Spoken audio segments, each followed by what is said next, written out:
Hello and welcome to the Resilient Kid podcast with me, Ashley Costello, and I am very excited to bring another of our new coaches, Sarah Jane.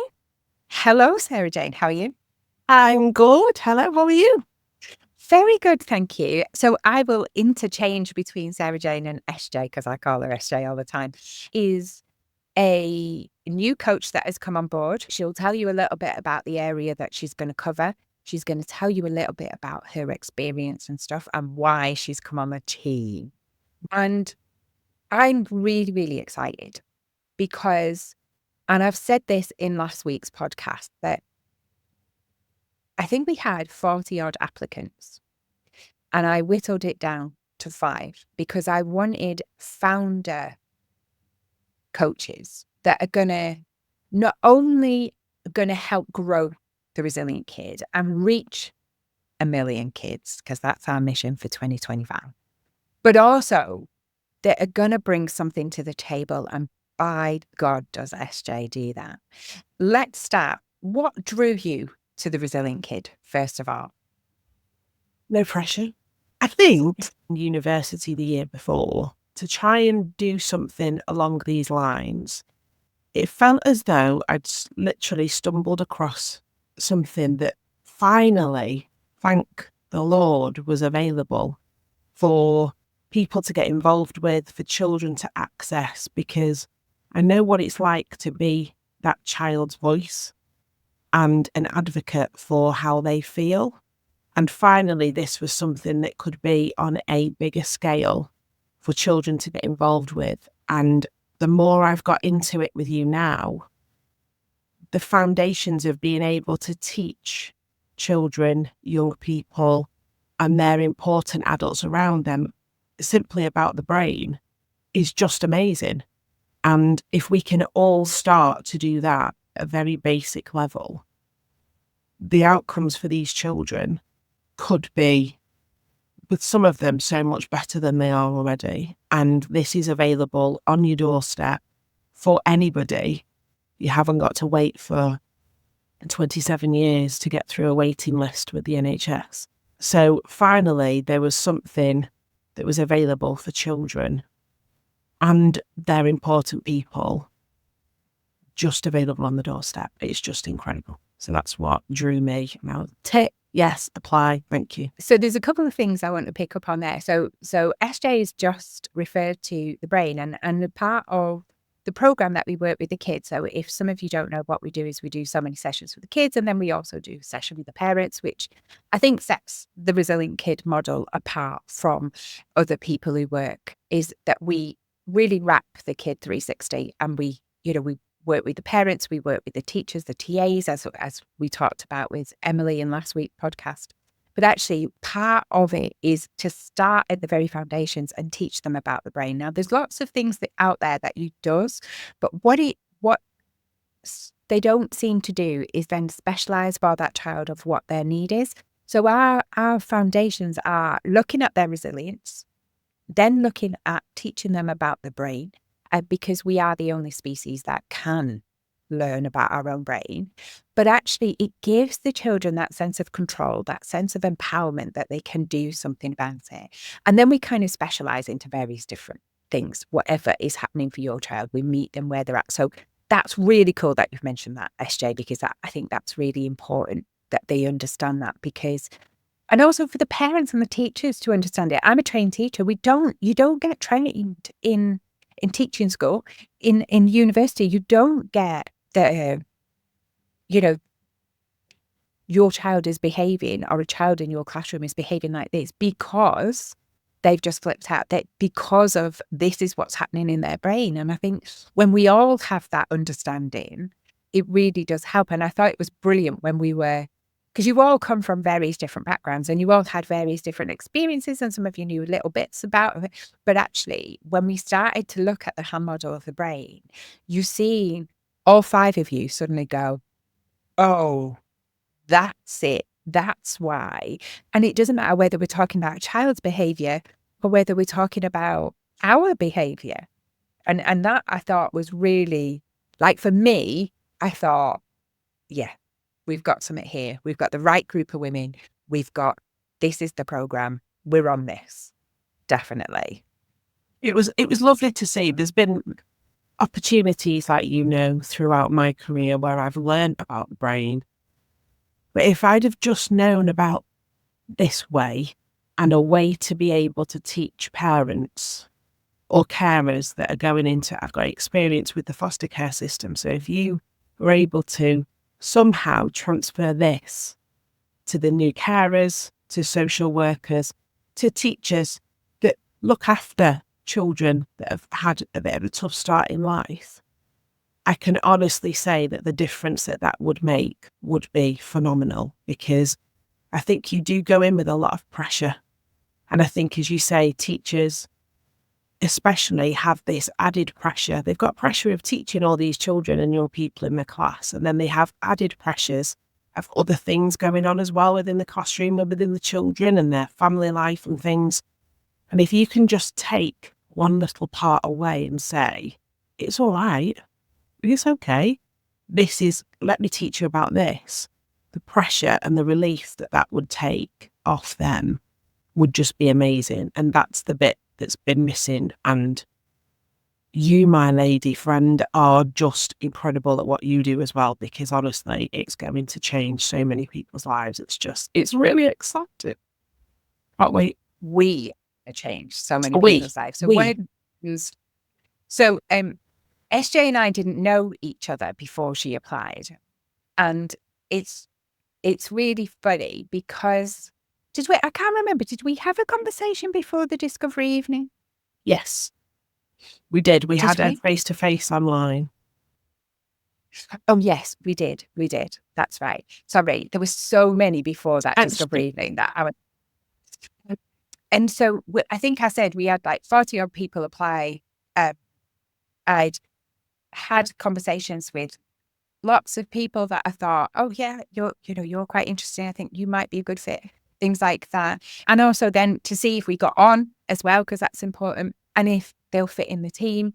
And then I invited a select few to the discovery evening. And actually, I realised that you'd become a bit of a stalker at that point. I don't know what you said, actually. Do you know? This wasn't on the deal when I said to do a podcast, Ashley. What's that? Oh, the reason that I mention it, Sarah Jane, is because one of the things that really attracted me, apart from your massive, like, SJ's got experience in nurseries, she's got experience in the foster care system. I mean, you have got a massive wealth of experience particularly in the area, but also, working with kids and young people. And that was almost immeasurable for me, which was just fantastic. She's got a cracking sense of humour as well. But one of the things that I thought was, so at the end of the discovery evening, I tell you a little bit more about Resilient Kid. I tell you what I'm looking for. I tell you, what it costs to come in, all that kind of thing. And it's all very honest, very above board. I'm open to you asking any question at all. But at the end of the night, what the deal is that you go away and you think about it, and then you come back to me. And if if you're interested, then we'll have a further conversation, and it's a yay or a nay kind of thing. And SJ stayed to the very last, and she was like, I want in. She literally called me and went, I want in on this. And I said, no, I think you should go away and think about it. And she was like, no, I'm not. I don't want to. This is who I am. This is what I want. Like, Ashley, I want in. Like, and basically making me go, like, me or I'm not. And I thought, oh my God, like that kind of passion, that she knew she was going to make a difference with kids. This was going to give her the tools to make a difference with kids. But that dogged passion that you had, I thought, she's going to advocate for kids, as I know you already do, by the way. But I thought, I can teach that. That is just amazing, and that was so lovely. So yes, you did become a little bit of a stalker, but it was definitely that kind of passion and sense of humour that attracted. And I thought, she's going to be really good. She's going to be really good. The other thing that I wanted to pick up on as well is that you said, if we can, and I talk about the language with the coaches all the time. Mhm. When we write our foster care program, SJ is going to be lead on that. Now, of course, you're not going to just do foster care, but it's a really important part of who you are. And it's a really, for me, it feels like last week on the podcast with Emily, we talked about those kids who get, those kids who are not misbehaving, they're not struggling at school, they're just middle of the road and they often get overlooked. I feel like that's foster kids, looked after kids all the time. Like they have to fit in everywhere they go. They have to fit into a new school, a new family, a new setup all the time. And I feel like we're not delivering for them, but we're expecting them to just fit in. And we need to change that. We need to meet them where they're at and provide stuff that is going to support them through whatever journey they're on. And I just think they get overlooked so much. They do. And I also feel as though they might get treated as though it's a one-stop shop. So each looked after child is the same. And I know that they're trying to change the terminology at the moment from looked after child. It's a lack reviews and things like that because they don't want to, generalise that children are lacking something. But I'll use looked after children for the moment. But I think it's important that for a lot of these young people, school has only been, that's their safe place. So some children can thrive at school and do really well because it's their calm. For other children, it can be the complete opposite. So because they could be so restricted at home with the adults around them, school becomes a place of them to breathe. And I think that can easily be, I don't like the word, but they're in that naughty category. They must have ADHD. They must have all of these things. And although some of those things are true, that doesn't label and define that child. It's, as you rightly say, can we have a conversation about where they're at? Can we speak to them? Because very often it'll be, well, I'll come to the people that they're adults that are around them to have this conversation about them. And it's a lot of these children are a lot more switched on than you give them credit for. They are fully aware of everything that is going on around them. And I think there just needs to be conversation sometimes around, in that moment, what their brain is doing and how many different masks that those children are wearing every day just to get through life. And if we can help carers, parents, any of their important people in a little way, those children it'll just help them to relax, because that is all they need to do. There is no way that they are going to learn, even when it comes down to people skills and learning how to communicate with each other. They're not going to learn that if they are on their tiptoes all day. And I think we just need to put a bit more of that support in for the teachers from the ground up and just still give them a squidge because they are still little. I think we forget that sometimes. I need a squidge sometimes. So they just need helping hand.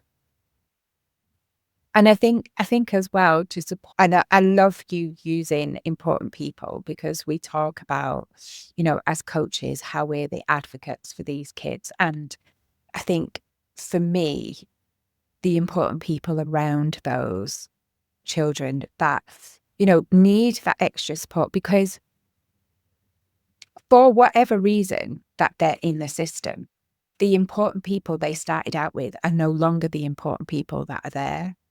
And they might have access to those, but they might not, or the access might not be healthy. Mm. And I think we have to establish that is okay, that you can have other important people and that will advocate for you and will fight for you. And sometimes, when we say that school is a safe place, actually sometimes school doesn't work either for them. And so having that important person like you as a resilient kid coach that's kind of connected all the dots for them and listening to them, I think is fabulous. And I think you're going to be brilliant. Absolutely brilliant. Okay. What excites you the most about becoming a resilient kid coach, and what kind of well, this is 3 questions in one, Ashley, sorry. So what excites you now? Hang on, being, you're right. what excites you?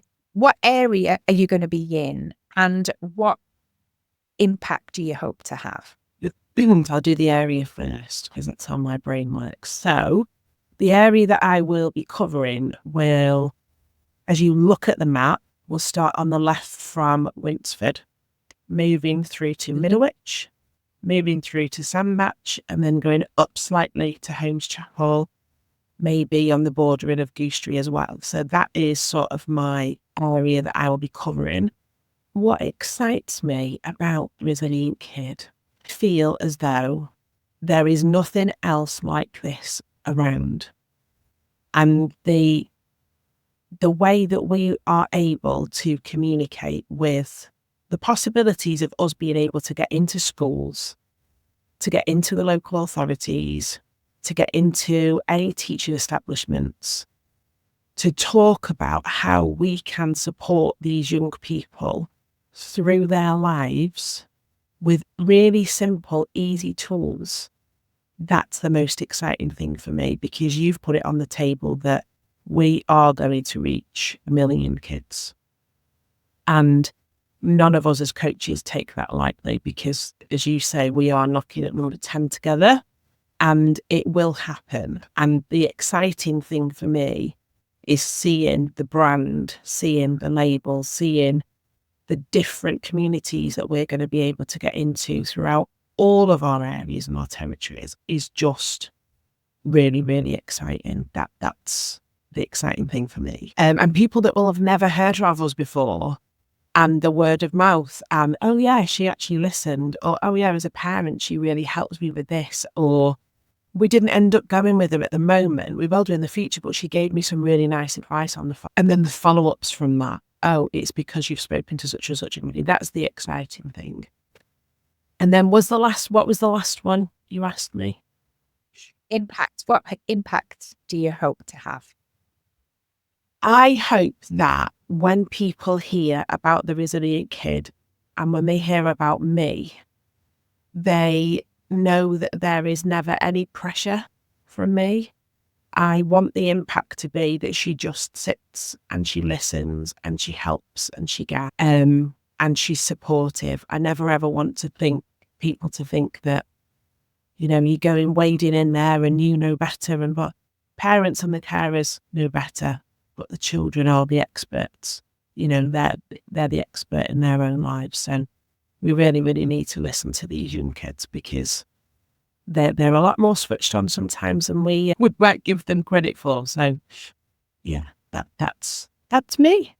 Do you know what? I love that as well, because I think it's very easy. It's very easy as a parent.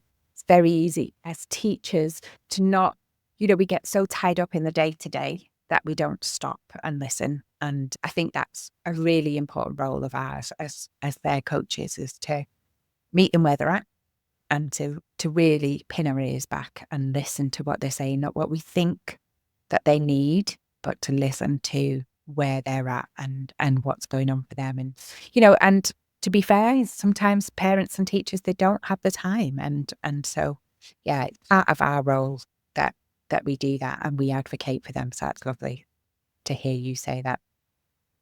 Okay. What's your hope, SJ, for 2025? Really interesting. It's a new business, and it is scary as a coach. And I think if it wasn't scary, then it wouldn't be right for me. So I feel as though the nerves, the self-doubt, all of that is absolutely normal. So I am riding the wave with that. My hope for 2025 is that I have been in somebody's thoughts in the majority of the schools in my area within 2025. So in some shape or form, I want people to say, have you heard of that resilient kid? I met this lady in, not that I'll go to Chatwin's obviously, but I met this lady in Chatwin's last week. Or I've spoken to such and such a body, or my friend works at such and such a school and she's dealing with this lady, blah, blah, blah. So yeah, my hope for 2025 is to be a little bit, well, in most of the schools in the area that somebody will have heard of us. That's my hope for 2025. Amazing. I love that. And that's a really lovely hope. And that's, you know what? And that's the thing is what I always say is that sometimes it's about a conversation and we might signpost them to, free help, like with Emily, we was talking about, check out the ELSA program at your school, see if you can get your child on that list and do ELSA if, that's a first port of call that's free, that's, really good. And stuff like that. But then just listening to that parent or that teacher that is struggling, they don't know what to do next, is then that leads on to somebody else going, oh, actually, have you heard of SJ? Oh, she's the resilient kid coach and stuff like that. So I think to have that hope that you're talked about in is, and that's what we want. That's absolutely, what we want. Okay, last question. What would you say to parents or schools who might be considering working with a resilient kid coach? Do it. Just do it. I think it's probably a little bit like you've got to find the right coach for you. So, for example, if I was to take just a random school in Holmes Chapel, I might already know a teacher that works in there. And my advice would always be, let's just have a conversation. Let's just have a call. Let's just meet up. Let's just have those conversations, because there is also no pressure. It is not a hard sell business here. We are dealing with young people and their families, and it's only ever right if they feel as though it's right. And they're only going to get that if they speak to us. So I don't claim to be an expert in everything, but collectively as a team, my word, we've pretty much got most things covered.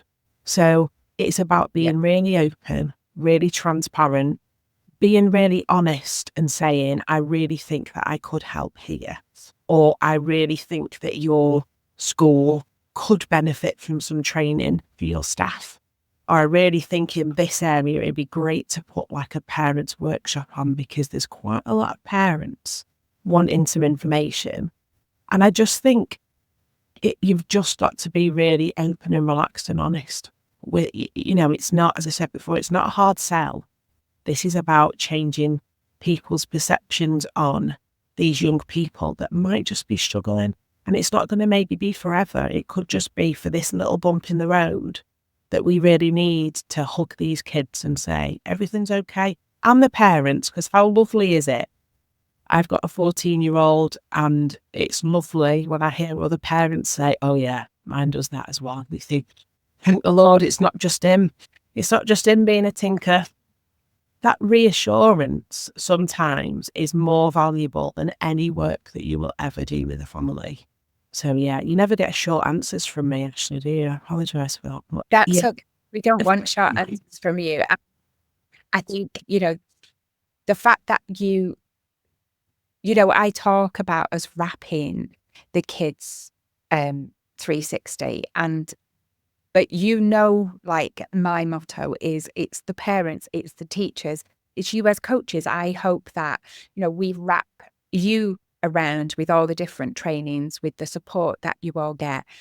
For me, it's not just a tagline, it's a value, it's a quality that I hope that as a company, as a brand, that's what we do for everybody involved. And and sometimes conversations are not easy, sometimes we have very challenging conversations, but I hope we're always supportive and nurturing in having those, when we're saying actually they're really struggling because but but it's really important that we nurture while we have those conversations. So I think that's lovely what you've just said there.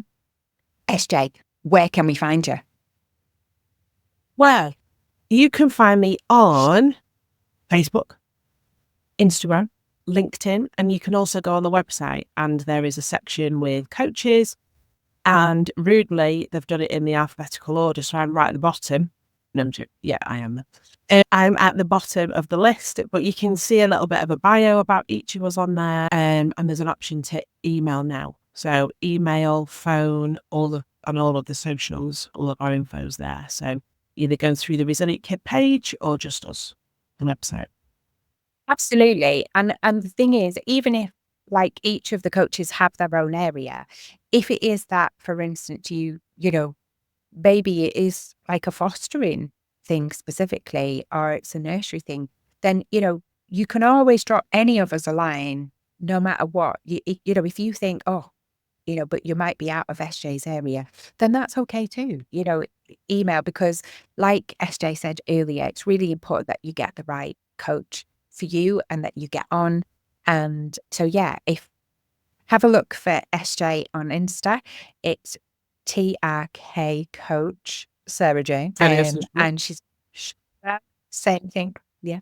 She's on Facebook, but go to the website, have a look at the website, have a look at all the different coaches and click on SJ at the bottom. Have a look at SJ there and drop her a text, drop her an email. She'll be happy to answer. SJ, thank you for today. Thanks for having me. That's okay. I think that we are potentially going to have you on a little bit more when we talk about the foster care system. Mm-hmm. And I think we're going to talk specifically about that. So look out for that episode. She doesn't know that by the way. Yeah, when we're going to talk about the foster care system specifically and the kind of gaps that, you know, we can see and that we can help plug as well. So look out for that kind of in the near future.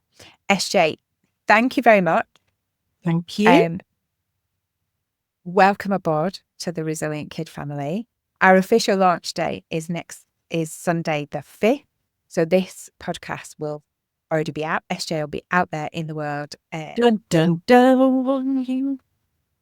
These kids, yeah, which would just be amazing. And supporting families and teachers and the young people that we need. So thank you, SJ. Thank you, lovely. And I'll hopefully speak to you all soon. Bye for now.